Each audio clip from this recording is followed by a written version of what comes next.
Thank you for watching Scary Bear Attacks. If you like this episode, please remember to hit the like button and leave a comment or two, then subscribe and click on the bell to receive notifications of whenever we release new videos. Also, please remember to share them to your social media.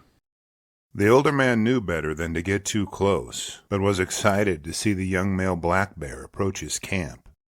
Moving back and forth, he searched for a great angle to snap some photos, as the bear seemed to pose for each shot. After a few minutes, the bear disappeared back into the brush near his camp. The man took a break in the fun to send his son the photos and share the curiosity of his visit. Retiring to his tent, his mind buzzed with the details of the bear's behavior and appearance. The following evening, the old man was in his camp when he saw the bear's head pop out of the bushes, just like the day before. Reaching for his cell phone, he snapped some more photos of what appeared to be his new friend. The bear seemed like a camp mascot as it boldly walked toward the man, demonstrating its comfort with his presence. Suddenly, the bear spun and leapt toward the old man. Welcome back to Scary Bear Attacks. Sam's throne stands high above the Big Creek Valley, a rock outcrop in the Ozarks National Forest of northern Arkansas, where the air smells of soil and pine, and the breeze whistles through bluffs that have witnessed centuries of wind and rain, summer and winter. The region's climate is temperate, with warm summers, crisp autumns, and an endless chorus of cicadas that fade into the chill of October. Three of the most common trees here, the white oak, shortleaf pine, and sweet gum, paint the hillsides in gold and scarlet before winter arrives. Among the shrubs, witch hazel, fragrant sumac, and American beautyberry hold their place beneath the canopy, while the forest floor yields clusters of blackberries, huckleberries, and elderberries, which are vital food sources for bears preparing for hibernation. Large plant-eating animals such as white-tailed deer and wild turkeys forage here year-round. They share the forest with predators like coyotes, bobcats, and black bears, the latter growing in number since the state's reintroduction efforts decades ago. The 60-year-old man, whom we'll call Matt, came to vacation at Sam's Throne from Missouri. Matt had come for a brief solo camping trip before the winter sets in. He was experienced in the outdoors, familiar with the peaceful solitude of nights spent alone in the forest and the pop of sap in the campfire.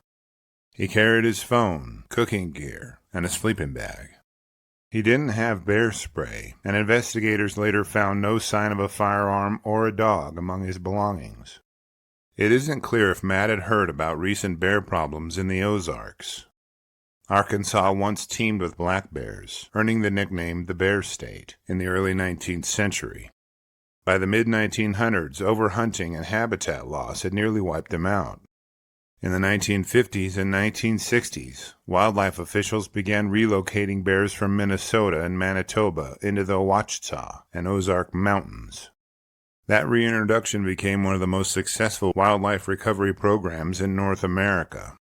Despite their resurgence, fatal encounters remain extraordinarily rare. Before 2025, Arkansas had not recorded a confirmed bear-caused human death in over 25 years. That long streak ended in September of that year, when 72-year-old Vernon Patton was attacked while spreading gravel on a rural road in Franklin County. Officials described the bear as a 70-pound juvenile that mauled Patton in front of his son before being shot. It was a shocking event one wildlife officer called the first serious attack in decades. No one could have imagined that only a few weeks later, a similarly dire incident would happen soon thereafter. Across the region, biologists have suggested that a combination of factors, poor acorn yields, drought in portions of the Ozarks, and increased recreational use of remote campgrounds may have brought humans and bears into closer contact that fall.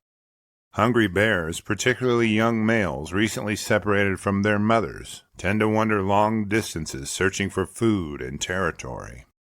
Such conditions have often preceded bear conflicts elsewhere.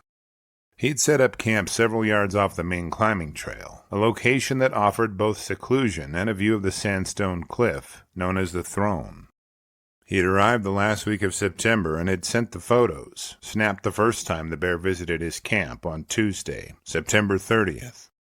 Having agreed with his son to check in at regular intervals, nobody expected any problems. After a few days, his son hadn't received the agreed-upon check-ins for a day or so, and began to worry. He called the local police department and requested that they perform a welfare check on his father's campsite on Thursday, October 2nd. Authorities reviewed the photos sent to Matt's son. They could see the pictures of the smallish bear near Matt's tent as he held out his camp lantern. The bear was very close to Matt during a few of the photos, and they assembled a search crew to go check on him. Newton County deputies were dispatched to Sam's Throne to perform a welfare check. The campground was eerily quiet. His truck was parked near the site, his tent still pitched, but something was clearly wrong. The area around the camp was torn up, pots and gear scattered. As they searched the ground between Matt's tent, they could see lines scratched into the ground, leading away from the campsite. Fearing these were drag marks, they pressed on and followed the trail. Following the marks, deputies found his body several yards from the campsite, partially covered in leaves and brush. The wounds were extensive, injuries consistent with what wildlife officers would later describe as a large carnivore attack. Near the tent they found the remnants of food packaging and the man's phone, which contained the now fateful images of the bear seen the night before. The photos left little doubt that he'd encountered the animal shortly before his death. Wildlife officers immediately closed the area and began tracking efforts with dogs and placed traps. They believed the animal responsible was a black bear, likely the young male in the photos, possibly drawn by the smell of food or garbage left at the camp. The Arkansas Game and Fish Commission confirmed that the victim's remains were sent to the state crime lab, where autopsy results later confirmed animal mauling as the official cause of death. DNA testing is still being conducted to confirm the individual bear that was involved. Search teams have combed the forest around Sam's Throne using hounds and baited traps, though as of the latest reports, the suspect bear had not been captured. Authorities warned nearby residents not to take matters into their own hands, reminding the public that attempting to kill a bear without authorization could lead to greater danger for both people and wildlife.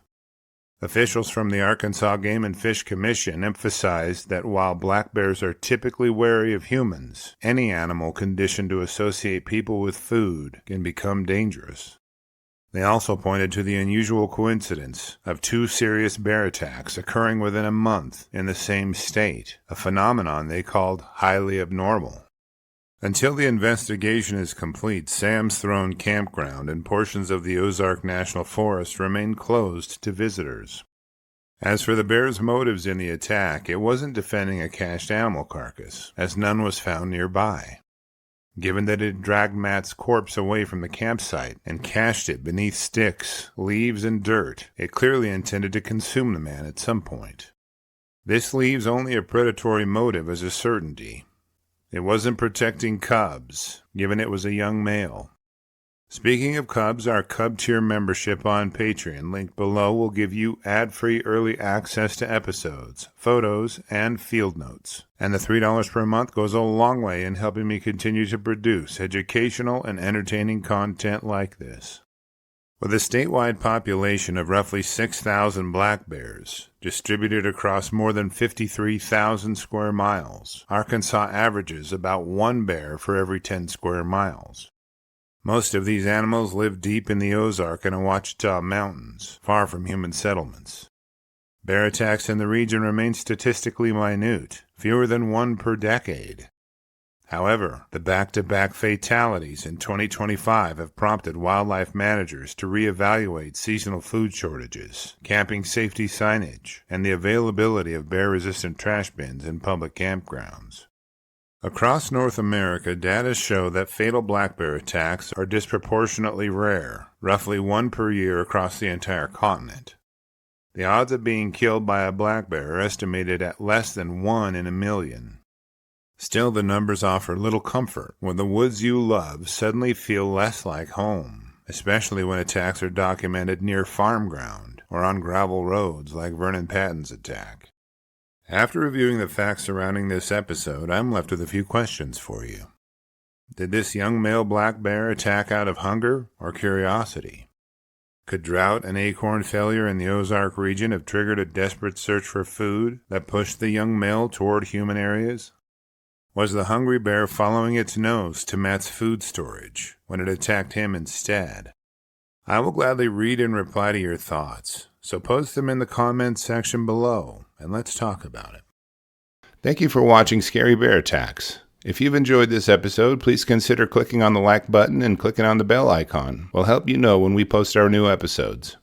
Posting our video links to your social media profiles furthers awareness, and it's fun. We slashed our prices in our merch store, linked below, so check out the bargains there while you shop. As a member of our human community, remember to adventure bravely and be careful out there, especially in bear country.